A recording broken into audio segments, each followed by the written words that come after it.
कुंभ और महाकुंभ से होता है श्रृंगार जहाँ ऋषि और मुनियों को दिखता है अलग अलग किरदार जहाँ तीर्थराज प्रयाग है, तीर्थराज प्रयाग है, तीर्थराज प्रयाग है, तीर्थराज प्रयाग है। कल्पवास और अमृत बूंद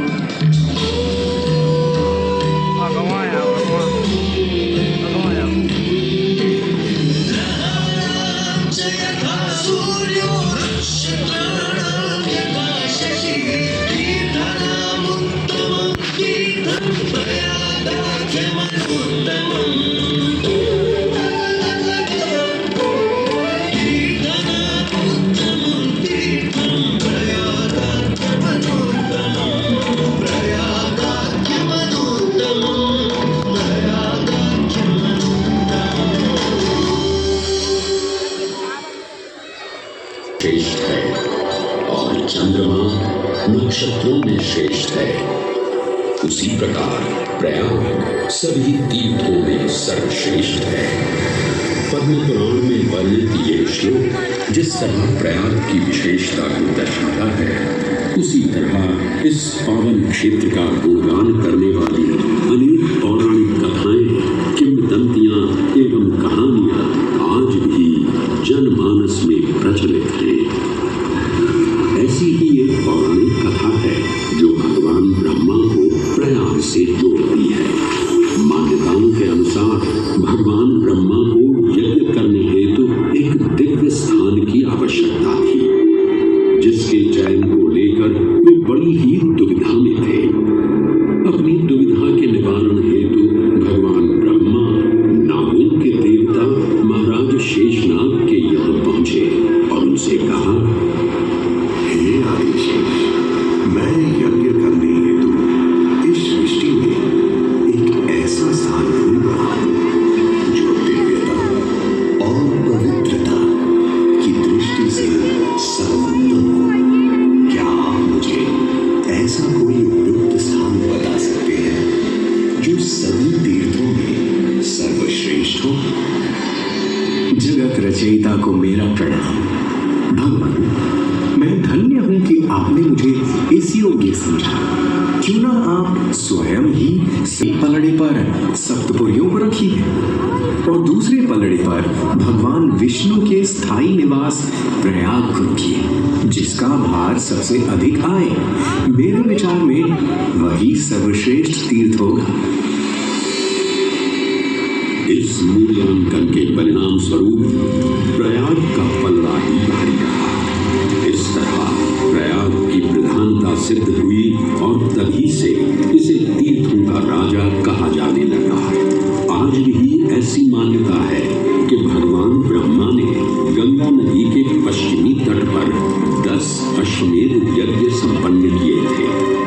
आज उस स्थान को हम दशाश्वमेध घाट के नाम से जानते हैं। भगवान ब्रह्मा के अलावा इंद्रदेव, वरुण देव एवं सोमदेव ने भी प्रयाग क्षेत्र में ही भगवान विष्णु की आराधना करने हेतु यज्ञ किए थे, जिससे उन्हें भी श्री हरि का आशीर्वाद प्राप्त हुआ। प्रयाग शब्द में प्र का अर्थ है प्रकृष्ट और याग का अर्थ होता है यज्ञ। इसीलिए इन दो शब्दों से बना प्रयाग सबसे पवित्र स्थान माना जाता है। प्रयाग ही संसार में एकमात्र ऐसा पावन क्षेत्र है जहाँ 3 पवित्र नदियों का संगम होता है। इस संगम का भी एक अनूठा महत्व है।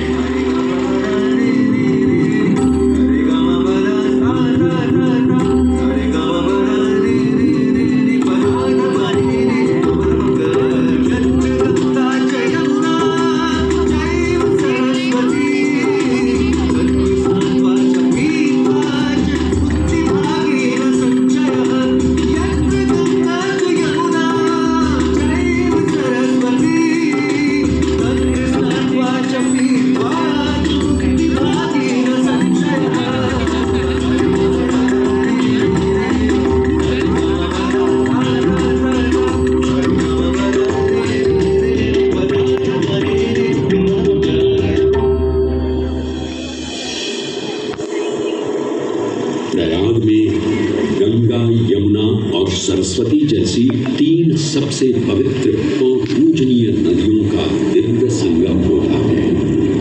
इन नदियों के संगम में स्नान करने एवं संगम का जल ग्रहण करने से मनुष्य मुक्ति का अधिकारी बन जाता है और इसमें किंचित भी संदेह नहीं है। ब्रह्म पुराण में ब्रह्मा जी भी कहते हैं कि प्रयाग में सरस्वती जी अदृश्य रूप में आकर गंगा जी से मिलती हैं।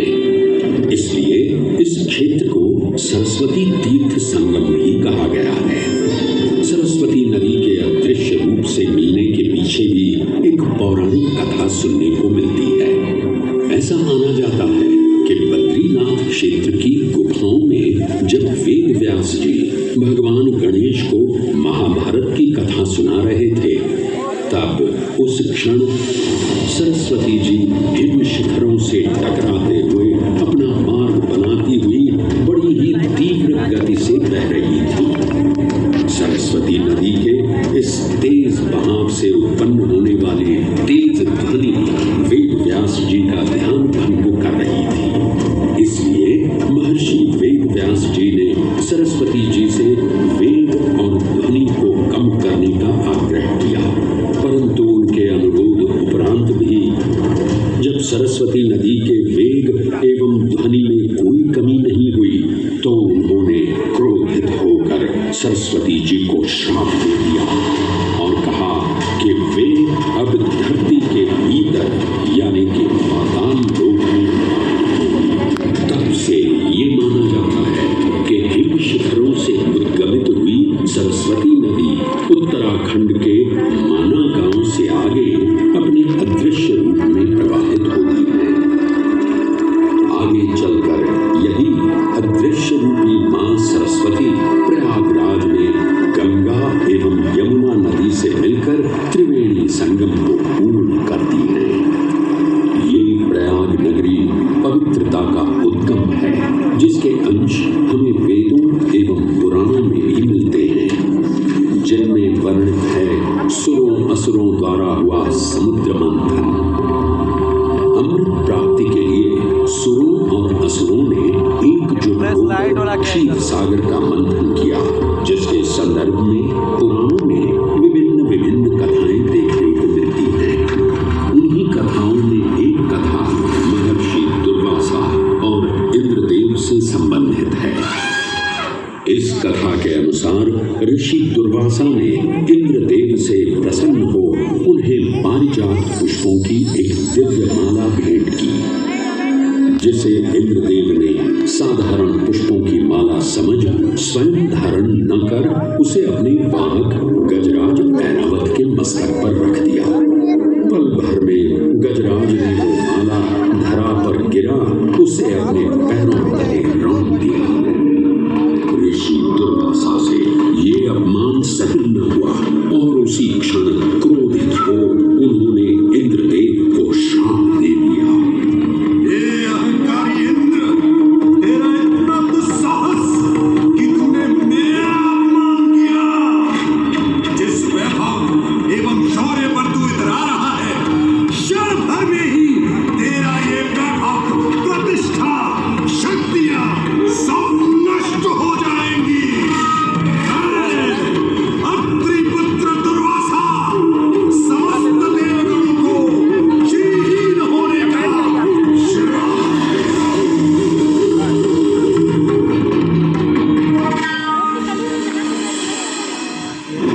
इस श्राप के परिणाम स्वरूप स्वर्गलोक से लेकर वैकुंठ धाम तक का सारा वैभव चला गया।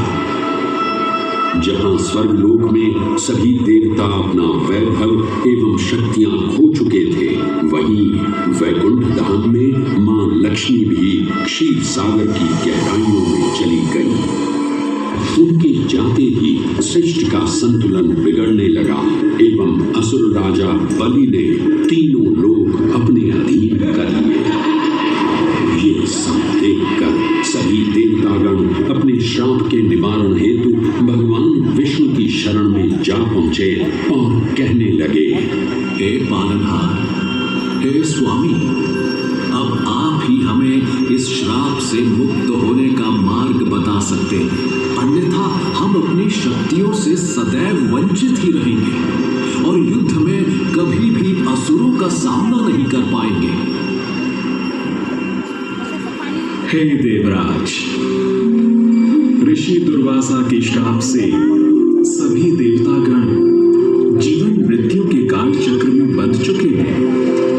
इस काल चक्र एवं श्राप से मुक्त होने के लिए अब केवल एक ही मार्ग शेष है और वो है समुद्र मंथन।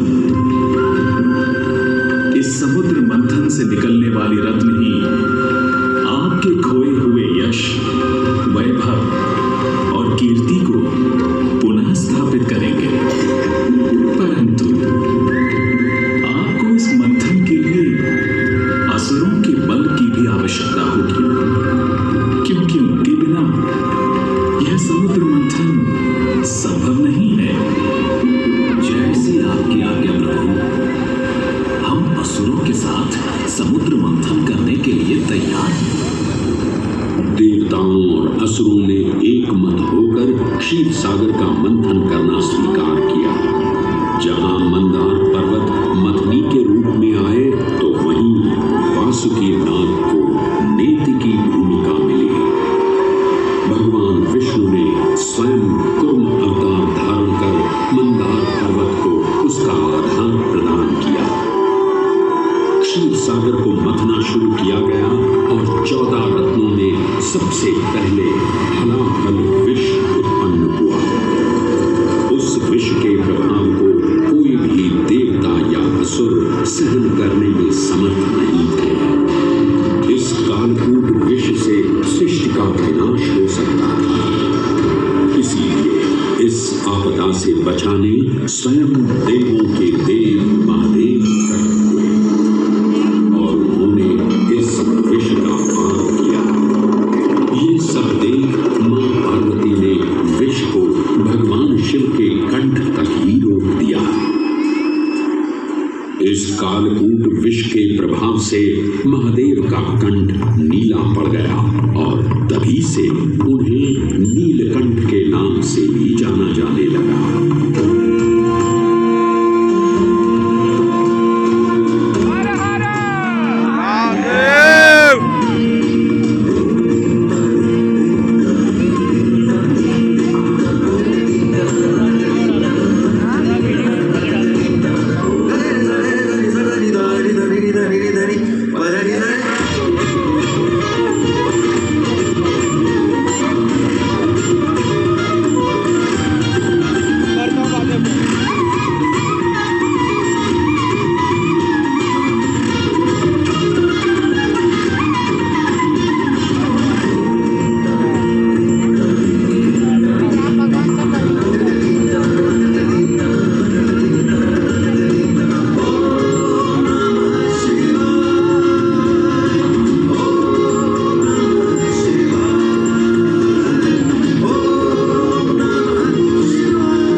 हलाहल के पश्चात समुद्र की गहराइयों से मां लक्ष्मी का आगमन हुआ, जिन्हें भगवान विष्णु ने वर्ण करके अपनी अर्धांगिनी बना लिया। इसके पश्चात समुद्र मंथन से एक एक कर कामधेनु गाय, पारिजात वृक्ष, चंद्र, कल्प वृक्ष, अपार सुंदर अप्सराएं, गंधर्व, शंख, उच्चैःश्रवा, वारुणी एवं कौस्तुभ मणि जैसे अनेक रत्न उत्पन्न हुए।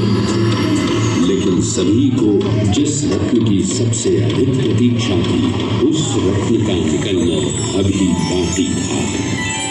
अंततः आयुर्वेद के देव धन्वंतरी अपने हाथ में अमृत कुंभ लिए प्रकट हुए। अमृत कुंभ पाने की लालसा में सुरों और असुरों के मध्य एक घमासान युद्ध आरंभ हुआ। इसी युद्ध के दौरान स्वरभानु नाम का एक असुर अमृत कुंभ को अपने अधीन कर पाताल लोक की ओर चल दिया। तब अमृत कलश को वापस पाने हेतु देवतागण अपने आराध्य भगवान विष्णु का स्मरण करने लगे। तदोपरांत भगवान विष्णु एक सुंदर अप्सरा मोहिनी का रूप धारण कर पाताल लोक पहुंचे, जिसे देख सभी असुर सम्मोहित होने लगे।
ये कहां से आई है? इसने तो मेरा मन ही मोह लिया। इसे तो मैं ही लेकर रहूंगा। इस सुंदर अप्सरा ने तो हम सबको सम्मोहित आ गया। हे सुंदरी, तुम कौन हो और यहाँ क्यों आई हो?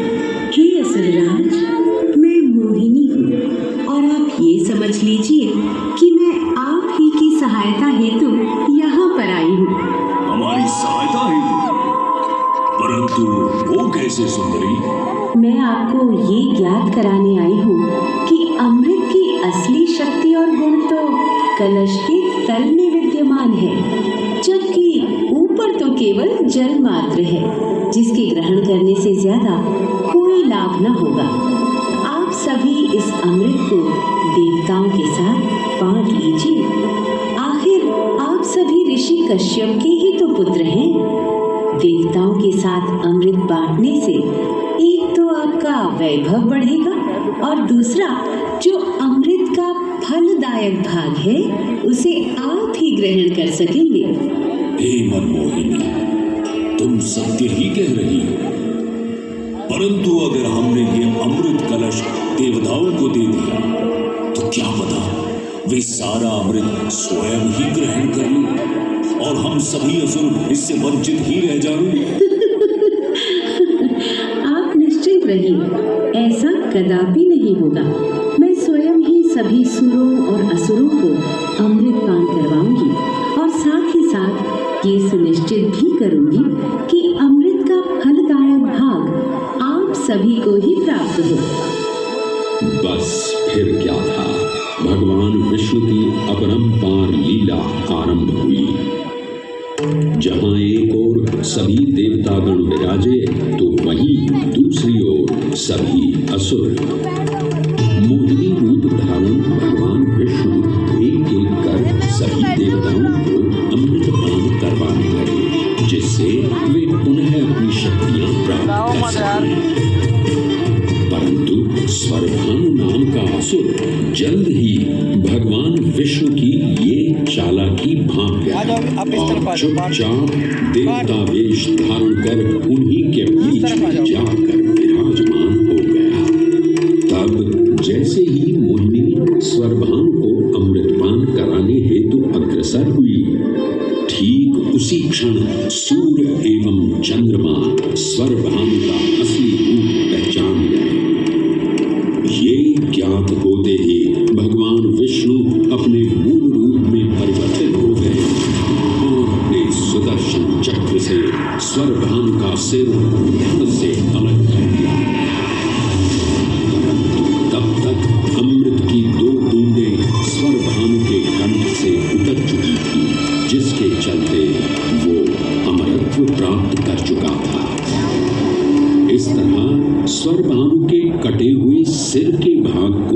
राहु का नाम मिला और धड़ को केतु के नाम से जाना जाने लगा। माना जाता है कि प्रतिशोध की ज्वाला में ज्वलित राहु एवं केतु सूर्य एवं चंद्रमा पर ग्रहण लगाते हैं। इस प्रकार सूर्य और चंद्र पर ग्रहण लगना राहु और केतु का प्रतिशोध माना जाता है। भगवान विष्णु की ये लीला देख सभी असुर अचंभित हो उठे। इससे पहले कि वे कोई प्रतिक्रिया दे पाते, भगवान विष्णु के वाहन पक्षीराज गरुड़ ने शीघ्रता से अमृत कलश को उठा लिया और अपने साथ लेकर स्वर्गलोक की ओर उड़ चले। कहते हैं पक्षीराज की इस यात्रा के दौरान पृथ्वी पर 4 जगह अमृत की कुछ बूंदें छलक कर गिर पड़ी थी और इन बूंदों से उन नगरों की नदियों के पानी में अमृत जैसे गुण आ गए थे। वे 4 स्थान हरिद्वार, प्रयाग, उज्जैन एवं नासिक हैं और यही कारण है कि इन 4 नगरों में कुंभ का पर्व मनाया जाता है। ऐसी भी मान्यता है कि एक दिव्य दिवस एक सांसारिक वर्ष के बराबर होता है और पक्षीराज गरुड़ की यात्रा में 12 दिन लगे थे। इसीलिए हर 12वें वर्ष में कुंभ पर्व मनाया जाता है।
संरेखण से सुनिश्चित होता ये कुंभ महापर्व प्रयाग की भूमि पर उसी नक्षत्र में आयोजित होता है जिस नक्षत्र में यहाँ अमृत की बूंदें गिरी थी। गणनाओं के अनुसार जब बृहस्पति वृषभ राशि में और सूर्य चंद्रमा मकर राशि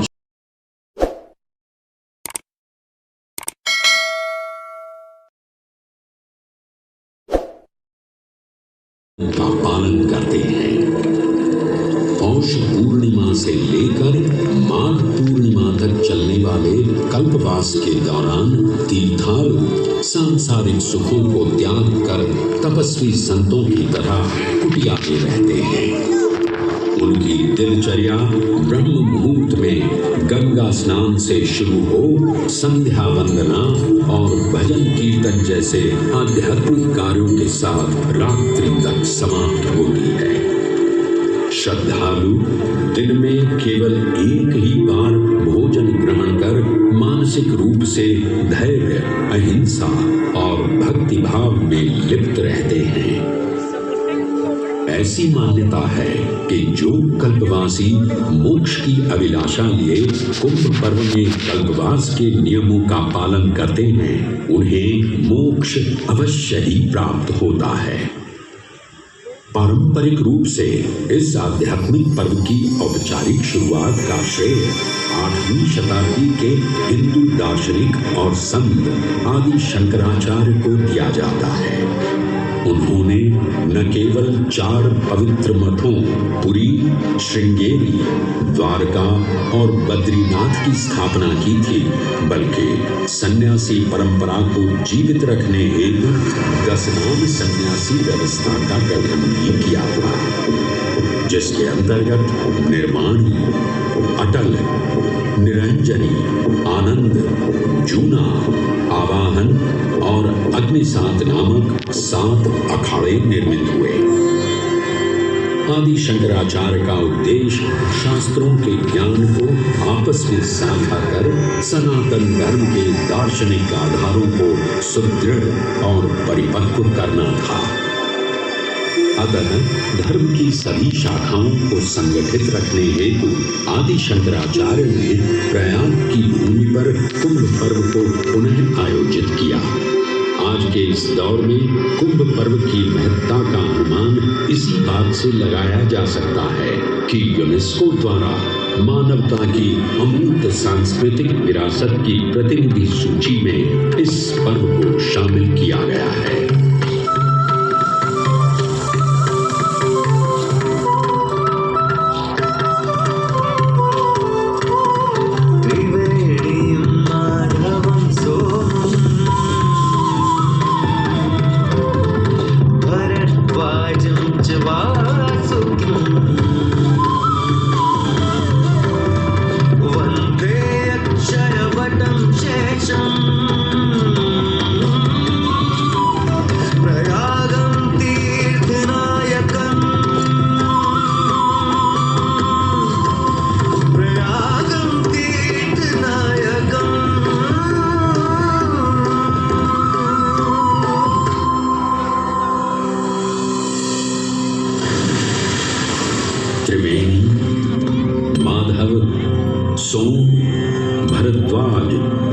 वासुकी, अक्षयवट और शेषनाग, प्रयाग के इन 7 तीर्थ नायकों की हम वंदना करते हैं, परंतु उक्त 7 तीर्थ नायकों में वेणी माधव का ही प्रमुख स्थान है।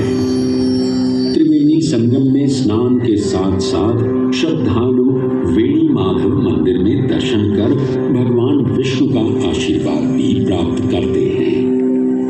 मान्यताओं के अनुसार वेणी माधव इलाहाबाद किले के परिसर में स्थित पातालपुरी मंदिर में एक पवित्र अक्षयवट वृक्ष के पत्तों पर एक बालक के रूप में विश्राम करते हैं। पौराणिक कथाओं के अनुसार अक्षयवट एक शाश्वत वृक्ष है जो भगवान विष्णु का स्थायी निवास है, जहां से वे सृष्टि का पुनः निर्माण करते हैं। त्रेता युग में भी अक्षयवट वृक्ष का उल्लेख देखने को मिलता है। कहा जाता है कि भगवान श्री राम, माता सीता एवं अनुज लक्ष्मण अपने वनवास काल में इस स्थान पर आए थे। वैसे तो भगवान श्री राम का वनवास प्रयाग में श्रृंगी ऋषि को समर्पित श्रृंगवेरपुर धाम से आरंभ होता है। ये वही स्थान है जहां निषाद राज गुह ने भगवान श्री राम, माता सीता और अनुज लक्ष्मण को गंगा पार जाने के लिए सहायता प्रदान की थी। श्रृंगवेरपुर से प्रभु श्री राम ऋषि भरद्वाज के आश्रम पहुंचे थे। भरद्वाज मुनि बसहि प्रयागा, गोस्वामी तुलसीदास जी ने रामचरितमानस में ऋषि भरद्वाज का निवास स्थान प्रयागराज ही बताया है। ऋषि भरद्वाज से त्रिवेणी संगम की महिमा सुन प्रभु श्री राम, माता सीता और अनुज लक्ष्मण त्रिवेणी संगम में स्नान कर तीनों नदियों का आशीर्वाद प्राप्त करते हैं। इसी कड़ी में एक प्रचलित कथा के अनुसार संगम तट पर ही माता सीता ने प्रभु श्री राम से महादेव और परम शक्ति मां पार्वती की आराधना करने की अपनी मनोकामना को व्यक्त किया था, जिसके उपरांत प्रभु श्री राम ने यमुना तट पर भगवान भोलेनाथ और मां पार्वती को समर्पित एक मंदिर का निर्माण करवाया था, जिसे आज हम मनकामेश्वर मंदिर के नाम से भी जानते हैं। त्रेता युग में स्वयं प्रभु श्री राम ने माता सीता के साथ इसी मंदिर में भगवान शिव एवं मां पार्वती की पूजा अर्चना कर उनसे आशीर्वाद प्राप्त किया था। महादेव के इस प्राचीन मंदिर से अगर थोड़ा आगे चले तो उन्हीं के अंशावतार पवन पुत्र हनुमान जी का मंदिर भी विद्यमान है।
एक ऐसा अनूठा मंदिर है जहां हनुमान जी लेटे हुए दिखाई देते हैं। प्रचलित कथाओं की माने तो हनुमान जी के आदेशानुसार बाघंबरी बाबा को इस तट पर उत्खनन करते समय हनुमान जी की एक दिव्य मूर्ति प्राप्त हुई, जिसके फलस्वरूप आज यहाँ बड़े हनुमान जी का मंदिर विद्यमान है। इस चमत्कार से विस्मयाभिभूत हुए बाबा बाघंबरी ने हनुमान जी की सेवा में अपना जीवन समर्पित कर दिया। आज भी इस मंदिर की देखरेख का कार्यभार बाघंबरी गद्दी ने ही संभाल रखा है।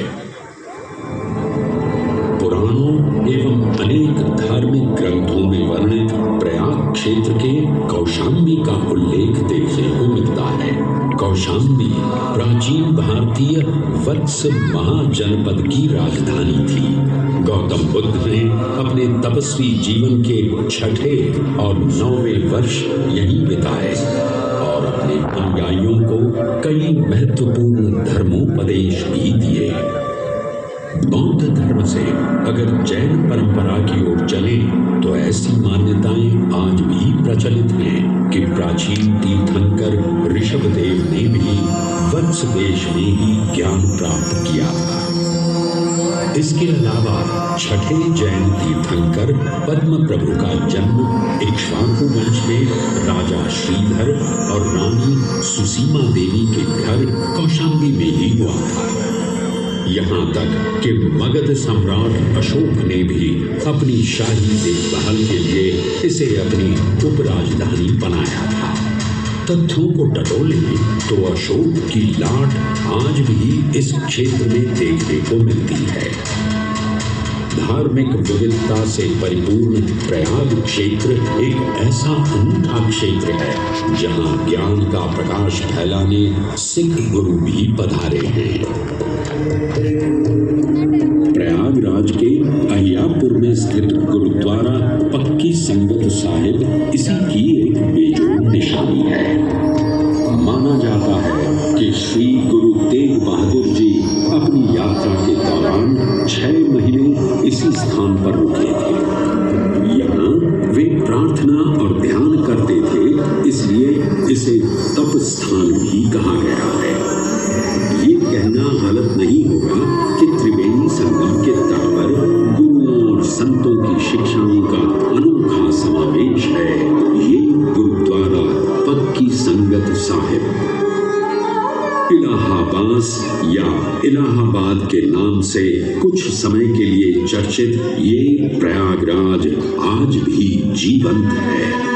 धर्म और संस्कृति का अनूठा इतिहास संजोए हुए तीर्थराज प्रयागराज में वेणी माधव, शिव और शक्ति के विभिन्न स्वरूप आज भी विद्यमान हैं, जो इस पावन क्षेत्र को अद्वितीय बनाते हैं। प्रयागराज की इतनी विशाल पृष्ठभूमि समझने के बाद लगता है कि ये कहना कभी गलत नहीं होगा कि प्रयागराज सिर्फ एक शहर नहीं बल्कि अपने अंदर दैवीयता, विविधता और धार्मिकता को संजोए हमारा पूर्ण गौरवशाली इतिहास है।